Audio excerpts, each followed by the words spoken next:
Mas hoje, É pensando verdade. em hoje, o quão sortudo vocês se Eu já me consideram? acho bem sortuda, eu não preciso do final. Eu acho que hoje dá pra se achar sortudo. Porque É como se o final fosse esse momento agora, é, que a gente tem até aqui. até aqui. Mas se eu pego em diferentes fases da vida, logicamente por ter nascido no Brasil, na média eu sou muito menos sortudo que um americano. O Buffett fala isso sempre. Ele fala, cara, eu nasci na melhor economia do mundo, muito livre, com a moeda mais forte, então eu tenho, indiscutivelmente, muita sorte. Você não tem um Warren Buffett no Afeganistão. Sim, lógico. Então, indiscutivelmente, a sorte de um homem que nasce nos Estados Unidos durante o século XX é muito superior à sorte de um homem que nasce no Afeganistão e Na teve que Zâmbia, na lutar Síria. contra os soviéticos e depois contra. Primeiro contra britânico, depois contra soviético, depois contra americano. Ou uma mulher que nasce lá que ainda tem que lutar dentro do país contra o Talibã para ter um pouco de liberdade. Então, se eu for pegar, eu acho que eu tô desde o começo entre pelo menos os 5% mais sortudos do mundo. E hoje eu acho que eu tô entre 1%. Eu consegui maximizar a sorte, como você disse. É.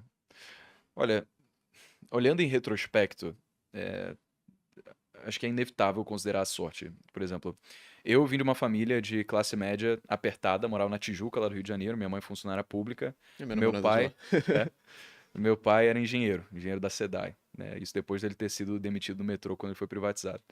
E por mais que a gente não tivesse abundância financeira, assim, tive cama de dormir, teto sobre qual morar, tive comida para comer, tive acesso à educação de qualidade, que meus pais trabalhavam que nem 2 cavalos para conceder, porque eu estudei escola privada a maior parte da minha vida. Então, ter todo o palco para poder adquirir conhecimento, a ponto de conseguir ter acesso à internet, saber o que procurar, fez com que, eventualmente, a gente pudesse estar aqui. Ironicamente, na minha vida, teve um evento de cauda que mudou tudo, que foi quando meu pai faleceu. Ele sofreu um acidente, me deixou um dinheiro que não foi muito, 5 dígitos de patrimônio na época, mas o suficiente para me fazer pensar como é que eu vou cuidar desse dinheiro.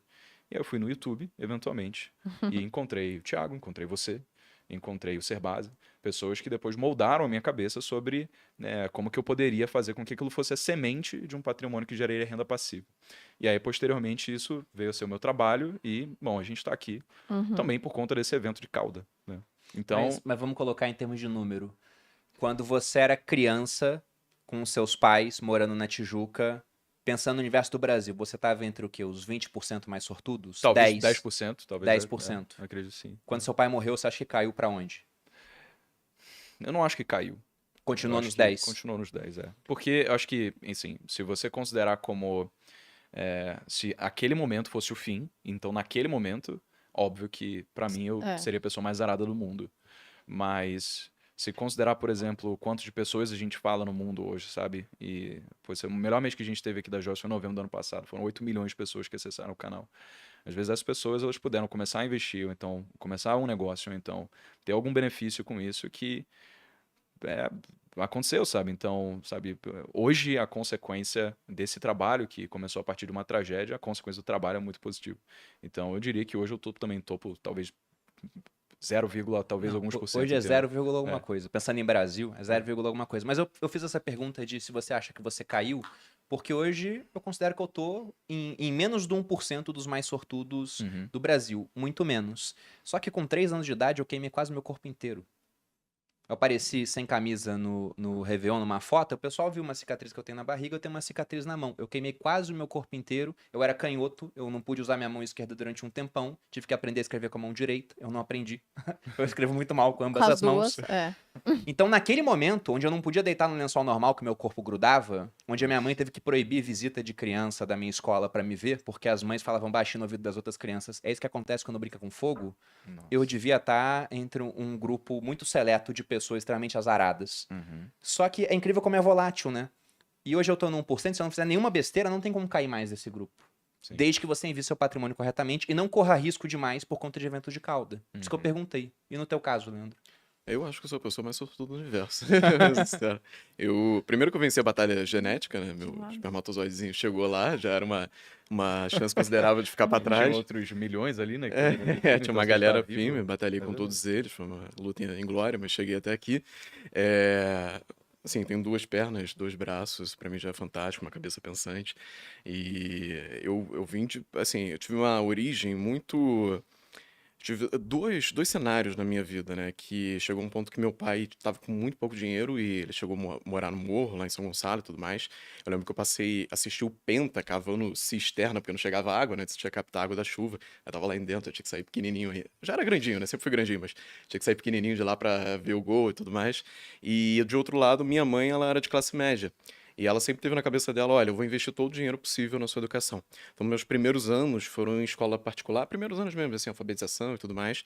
E aí depois ficou muito caro, eu já não teria condição. Só que eu consegui uma bolsa numa melhor escola que tem em Niterói, que é onde eu moro. E, cara, eu continuei estudando lá até o vestibular. No vestibular, um pouco antes do vestibular, eu dei outra sorte, uma história muito engraçada também, mas eu conheci um pré-vestibular que estava começando e acabou se tornando o melhor pré-vestibular que existe também, acho que no Rio de Janeiro inteiro.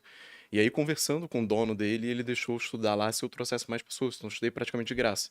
Então, trazia uma pessoa, fazia uma matéria a mais, trazia outra, fazia uma matéria a mais. E eu comecei a estudar no primeiro ano. Então, chegou no terceiro ano, eu já tinha, assim, matado todo o conhecimento necessário, pude fazer o vestibular, consegui passar para o que eu queria, e daí para frente a educação mudou a minha vida. Acho que é até por isso que eu vinha trabalhar com educação, que eu percebi o impacto que teria das pessoas que estavam naquela realidade que eu vivi com meu pai. Muitas morreram, muitas pessoas que eu jogava bola, jogava bolinha de gude, soltava cafifa lá, soltava pipa, muitas vieram a falecer.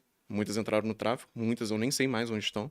E eu vivi com outra realidade, outras pessoas que já eram mais favorecidas e tal, e conseguiram se dar muito bem na vida por conta desse acesso à educação. Eu detesto falar sobre esse assunto, porque tem uma frase do Seu Jorge muito boa que ele tá dando uma entrevista, ele fala, você foi muito bem sucedido, chegou a morar na rua e tudo mais, e ele detesta falar disso também, porque dá a entender que todo mundo poderia ter a mesmo resultado no final. Não é assim, tem uma influência absurda, sem dúvida, é só você pegar estatisticamente ali que você vai ver que muito menos gente sai de uma situação de pobreza e vai para uma situação de riqueza do que o cara que já nasceu mais ou menos rico, tem muito mais oportunidade. Então esse fator da sorte é muito preponderante. E teve momentos, assim, mais recentes que influenciaram completamente a minha vida, por exemplo, quando a gente foi fechar nosso deal aqui no Grupo Primo, né? Eu tava para assinar com outra empresa para eles gerarem nossos sócios. E aí, quando eu cheguei no hotel, a pessoa dessa empresa me ligou e falou: olha, Thiago, eu falei com ele aqui, ele me ligou e falou: cara, eu sou maluco por vocês, eu quero comprar eles, deixa que eu pego aqui e tudo mais. E a gente passou e foi a melhor decisão que eu tomei na história, assim.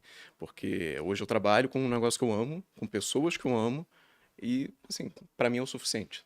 Obviamente eu quero mais coisas, quero agregar, mas quero manter essa realidade, mas é aquela história, né? O que você tem? Você tem o suficiente?